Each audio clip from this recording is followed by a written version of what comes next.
So here we have the text. Then I looked, and there before me was the Lamb standing on Mount Zion, and with them 144,000 who had his name and his Father's name written on their foreheads. As I heard a sound from heaven like the roar of rushing waters and like a loud peal of thunder. The sound I heard was like that of harpists playing their harps, and they sang a new song before the throne and before the four living creatures and the elders.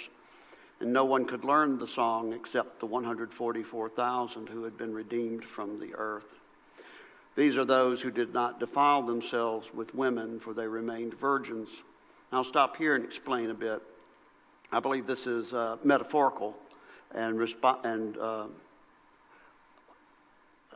refers to idolatry, which is often adultery is often used as a metaphor for idolatry, and it's the idolatry of the worshiping the image of the beast from chapter 13, that these did not defile themselves by worshiping that beast and that idolatry, and therefore they did not defile themselves with women, for they remained virgins. I don't think that's literal language. It says, they follow the Lamb wherever he goes. They were purchased from among mankind and offered as firstfruits to God and the Lamb, and no lie was found in their mouths. They are blameless. I believe this refers to the early martyrs of the church in the time prior to the desolation of Judah. I don't have any way of knowing if that's a literal number. Again, just like the 144,000 from the tribes of Israel, these may represent the same group of people. They may not. It's very difficult to sort that out, whether these are Jewish martyrs that are disciples of Christ, but I do think it is the number of the martyrs. And whether it's the actual number or not, it seems like a reasonable number to be a literal number, but as in the 144,000 number that we encountered earlier, it's a relatively small number, but it's a number that's hugely important to God. So here we see the early martyrs of the church, and you remember in our background material that the persecution of the church under Bar Kokhba was considerable, and we find that from a number of ancient witnesses that he was extremely cruel and antagonistic toward those believers. Then I saw another angel flying in midair, and he had the eternal gospel to proclaim to those who live on the earth or live in the land, to every nation, tribe, language, and people. And he said in a loud voice, "Fear God and give him glory, because the hour of his judgment has come. Worship him who made the heavens, the earth, the sea, and the springs of water." And a second angel followed and said, "Fallen, fallen is Babylon the Great." These words taken from the prophecy of Isaiah, which made all the nations drink the maddening wine of her adulteries. Again, the yet unfulfilled prophecies against Babylon in the prophecies of Isaiah and Jeremiah. Because even though Babylon was conquered by Persia, the utter destruction that those prophets speak about has never occurred as of yet.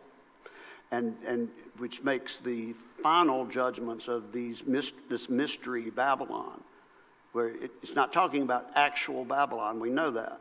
And so we apply those prophetic words from the Old Testament to which this is referring to apply to the mystery Babylon of Jerusalem.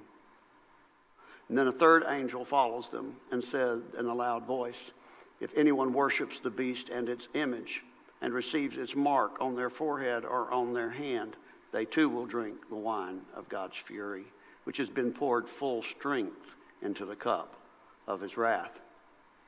They will be tormented with burning sulfur in the presence of the holy angels and of the Lamb, and the smoke of their torment will rise forever and ever. There will be no rest day or night for those who worship the beast and its image, or for anyone who receives the mark of its name. This calls for patient endurance on the part of the people of God who keep his commands and remain faithful to Jesus. Now we will see that these beasts from the land and the beasts from the sea will live again. It is the beast that was, is not, and will be. And we will see that this mark of the beast and this number of its name is not something that disappears with the fall of Batar and the desolation of Judah. We will see it reemerge, and we'll do extensive background information to see the reemergence of these beasts and see them mature, see the beast from the sea mature into the very image of the dragon, and to see that false witness mature from just something with horns like a lamb into a prostitute dressed like the high priest of Israel. They will grow up, they will mature, and their evil will be honed and developed over the next 2 millennia. And this mark of the beast is not something that we're anticipating. It's something that's been with us since the first century when these beasts emerged from the sea and land. So the mark of the beast has always been with us. It's not something we're anticipating in the future. It has taken many forms, but the main form it has taken is our assent and allegiance and our efforts on behalf of that beast assure our damnation. It's not just waking up one day and finding you've got a barcode on your forehead. It's much more than that, and that mark of the beast has been with us for 2,000 years. So here we see also that remark that we commented on a little bit earlier, that blessed are the dead who die in the Lord from now on. Yes, they will rest from their labor, for their deeds will follow them. So, and the call for patient endurance just above that. And again, we mentioned just a little while ago that people that say, oh, well, I don't worry about the Antichrist. I don't worry about the mark of the beast because I'm going to go in the rapture. I'm not going to be here. I don't know what you're reading. And as I encouraged you just a little while ago, throw those books and movies away. Don't let another set of eyes be deceived by those things. We are called to patient endurance. We are, with John, brothers in a great tribulation, through which we persevere, out of which we are saved, and by which we are changed into that thing so very important to our Creator. I'll keep saying that over and over again. I hope somebody internalizes that. And so then we now have the harvesting of the earth. It says, I looked, and there before me was a white cloud, and seated on the cloud was one like a son of man. Again, this is the language out of Daniel. With a crown of gold on his head and a sharp sickle in his hand. A little deviation from Daniel. This is Christ coming in judgment. Then another angel came out of the temple and called in a loud voice to him who was sitting on the cloud, take your sickle and reap, because the time to reap has come, for the harvest of the earth is ripe. So he who was seated on the cloud swung his sickle over the earth, and the earth, or the land, as in the land of Israel, was harvested. Another angel came out of the temple in heaven, and he too had a sharp sickle. So this is the grape harvest that follows the barley harvest. Still another angel who had charge of the fire. You remember the fire from the altar of incense in anticipation of the sixth seal, that the coals are thrown, the coals are thrown to the earth. So this is the same angel that has participated in the judgment, and what follows that is the story of Sodom and Gomorrah in apocalyptic language, as we studied previously. So here's that same angel who makes an appearance, and he gives the instructions to gather the grapes because they're ripe, And he is the one that mediated the judgment of God on behalf of the righteous souls under the altar. So here is the judgment for these 144,000 martyrs that we see described above, or more, symbolically 144,000 at least. And because their righteous souls are now under the altar, the cries have been amplified, and this angel who is in charge of the altar, where the prayers of the saints are offered up to God, dictates judgment on their behalf.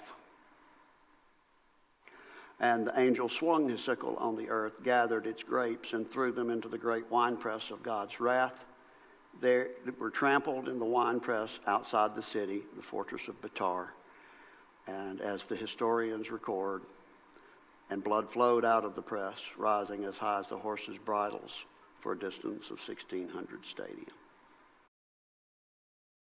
So, in summary of 13 and 14, we see the emergence of an antichrist, and more than just a single person as an antichrist, or a single personification of that in the persons of Bar Kokhba and the false prophet Rabbi Akiva.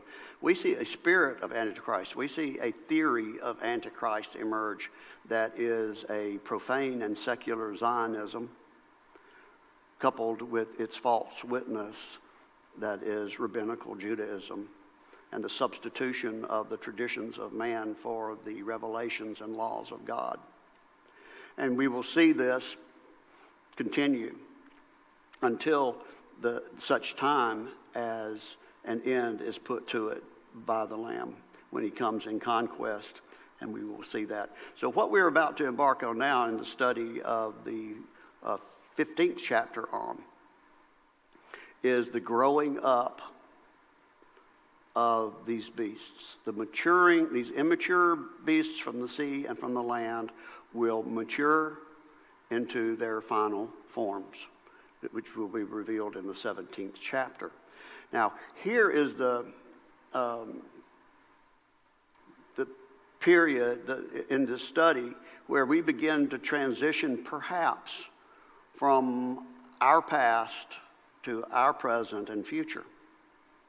And the difficulties in that I'll explain in some background information, mainly because I've had a great deal of difficulty in identifying, unlike the seals and the trumpets and the beasts from the sea and that sort of thing, I find it difficult to identify this story in our history. And we'll get into some of the particulars of that. But just is where the study becomes less certain for me in my reading, because I think what we're looking at are things that are events that will occur in our future, but it will also tell the story of how we got where we are today in the illustrations of the scarlet beast and the woman that dominates it, that rides it, its false witness. So, in the meantime, we've got some very interesting things and background information in chapter 15. In chapter 15, it begins with, I saw in heaven another great and marvelous sign. 7 angels with the 7 last plagues. Last, because with them God's wrath is completed. So in setting this up, we know that in our time linear narrative, we have arrived at the point where Judah is desolate. It has gone from being Judea to Syria, Palestina. The Jews are not allowed back into Palestine except on one day a year, and that is the day of mourning of Tisha B'Av. Now, this evolves over the years, obviously, but for quite a long time, we see that desolation remain, and it's not until 1948 that we see a declared return to the Eretz Israel, and what we will see is that its symbols, as well as its words, are very like the descriptions of the beast from the land and the beast from the sea. So it begins with another great marvelous sign in heaven. This is the third of three. The first two were characterized by literal configurations of the heavenly bodies, literal astrological and astronomical events with great astrological significance. And I want to kind of stick on this and make some speculations. Before we go into this, I have a couple of assumptions. One of my assumptions is that because the first two great and marvelous signs in heaven could be paired historically with literal astronomical events with great Hebrew astrological significance, I'm assuming the third one will be as well. I have not been able to identify that event like I've been able to identify the first two. So it is certainly an assumption, but it's one that I'll pursue, an assumption that says that now this great and marvelous sign yet remains to be revealed in our future, and I'll make some rank speculations as to what that might be. Understand, I'm not saying this prophetically, and I'm not saying this with certainty. So please understand that this now will be rank speculation, but I think it's important just to think what could be. And I will just admit that I've had real difficulty in not only identifying this great sign in heaven retrospectively, but also the events that pair with the bowls of God's wrath. I've had great difficulty identifying historically. And so it has led me to the conclusion, and I will make the assumption that those events remain to be fulfilled in our futures. Because there certainly is a point at which the narrative of the apocalypse transitions from our past to our present to our future. It's obvious that the new heaven and the new earth and the new Jerusalem, all that remains in our future. So that these events may also, we may be at that point where we are transitioning from our past to our present and future. And again, let me reiterate, some of this will just be entirely speculation on my part. I don't mean to teach this as a biblical truth, this particular part. And so, looking forward, looking to the future in the astronomical programs and trying to think in terms of Hebrew astrology is very difficult looking forward. It's a lot easier looking retrospectively. It's much more difficult looking forward. So where do we start? And this is how I started. The seven angels to the churches, the seven angels with bowls of God's wrath. Seven. And when you think in astrological terms, especially in Hebrew astrology, which I'm not an expert or proponent, I'm just speaking matter-of-factly. When you think astrologically in Hebrew terms, and you think of seven, you think of the constellation Taurus, and you think of one particular feature of Taurus in the Pleiades, also called the Seven Sisters. And there are more than seven stars, of course, in that cluster, but there are seven bright ones that are readily apparent in the night sky. This one was attractive. When I think of seven, anything astrologically, the Pleiades come to mind. The constellation Taurus has great significance astrologically to the Hebrew system of thought. It represents the Messiah.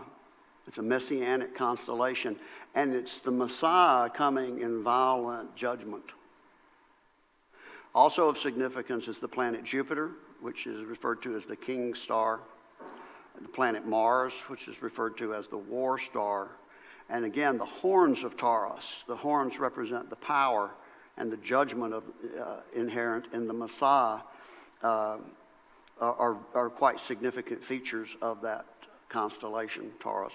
So I began to look at features of the Pleiades. The Pleiades, if you're not familiar with the night sky, it can be confused if you're not really familiar with the night sky. If you're looking for the Little Dipper and you really don't know what you're looking at, sometimes you'll mistake the Pleiades for the Little Dipper, because it appears to make a bowl or a dipper, and as it moves across the night sky over the season, it appears to pour out its contents.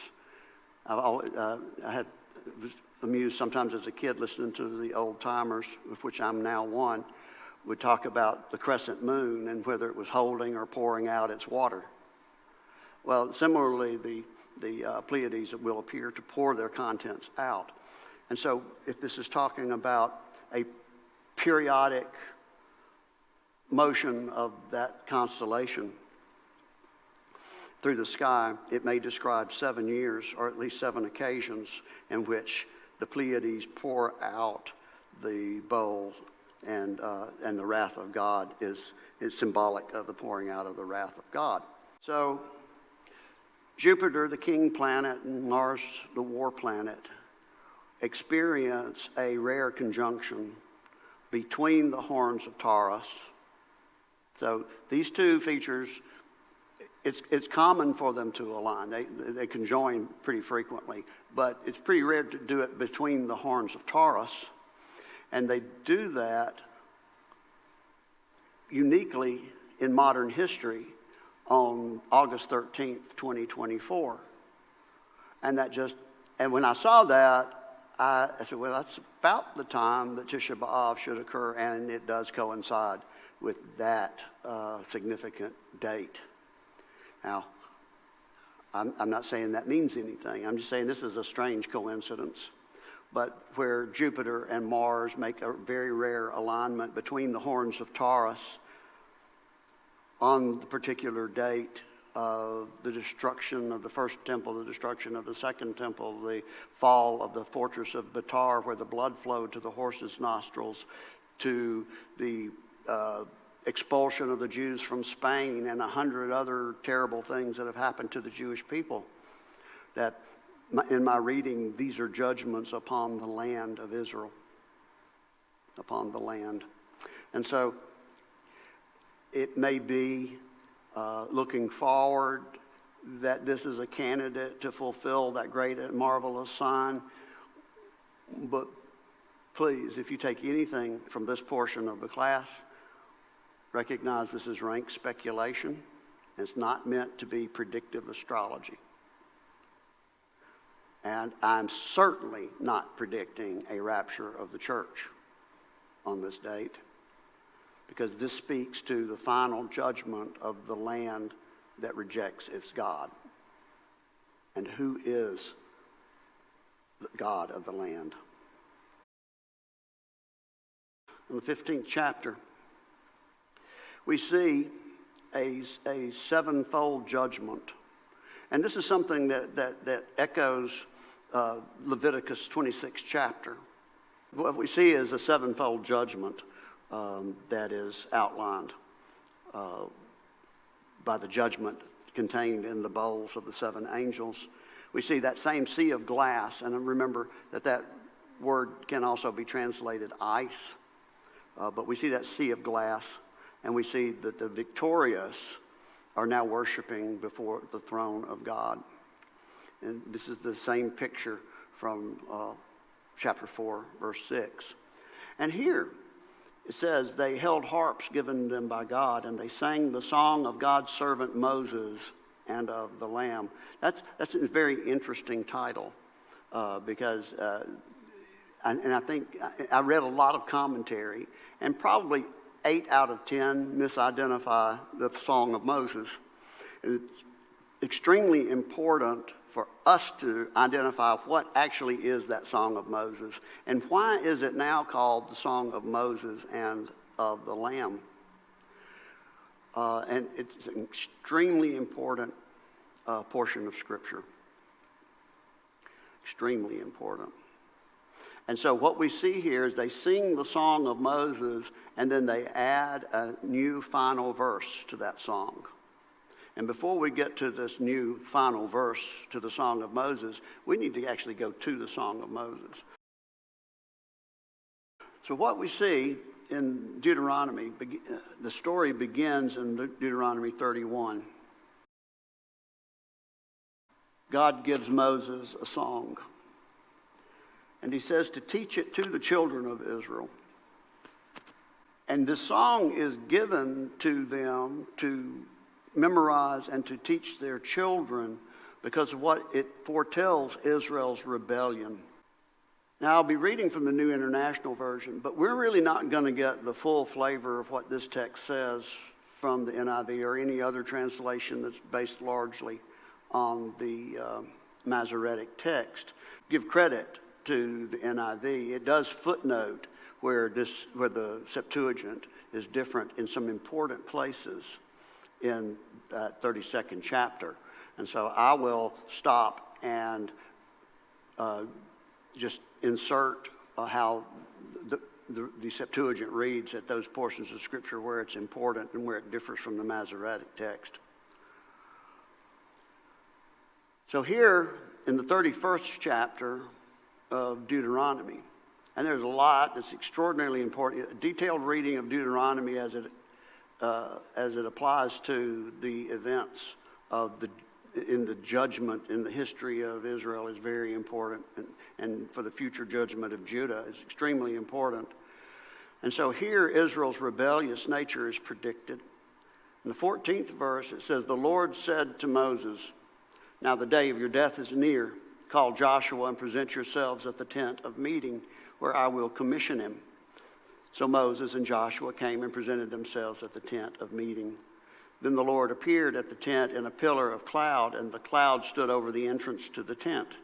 And the Lord said to Moses, 'You are going to rest with your ancestors, and these people will soon prostitute themselves to the foreign gods of the land they are entering.'"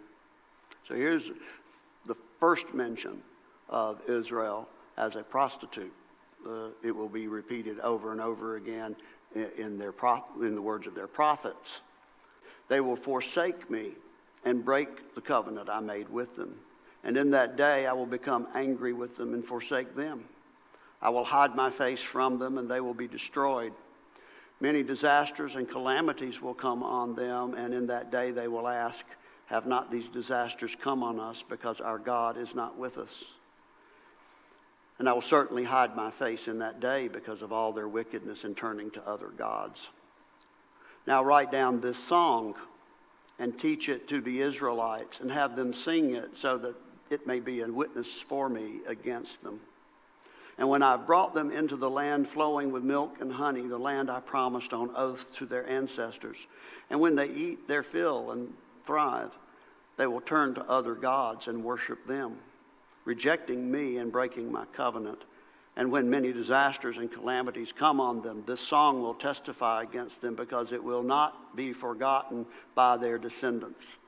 I know what they are disposed to do, even before I bring them into the land I promised them on oath."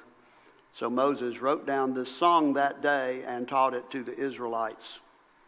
This is the song of Moses that they are singing in the 15th chapter of Revelation. And it is judgment upon Israel for forsaking the covenant. And in this case, it is the judgment upon Judah for rejecting the God of Israel, Jesus Christ.